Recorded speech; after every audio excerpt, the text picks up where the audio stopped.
വേടനും പരുന്തും. ഒരിക്കൽ ഒരു വേടന്റെ വലയിൽ ഒരു പരുന്ത് വീണു.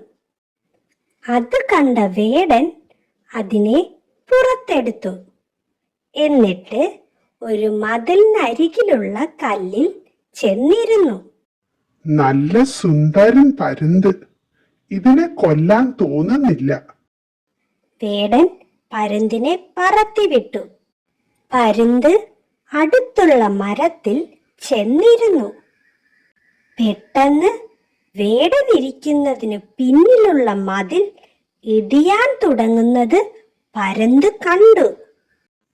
പരുന്ത് വേഗം വേടന്റെ അടുത്ത് പറന്നെത്തി.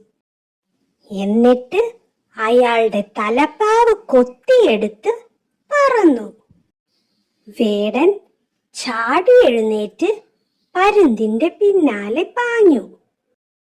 പെട്ടെന്ന് മതിൽ ഇടിഞ്ഞു വീണു.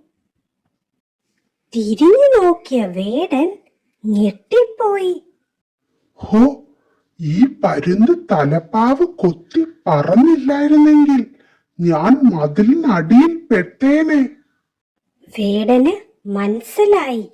പെട്ടെന്ന് പരുന്ത് പറന്നു വന്ന് തലപ്പാവ് താഴേക്കിട്ടു. വെറുതെ വിട്ടതിനുള്ള നന്ദി കാണിച്ചതാണ് പരുന്തെന്ന് വേടന് മനസ്സിലായി.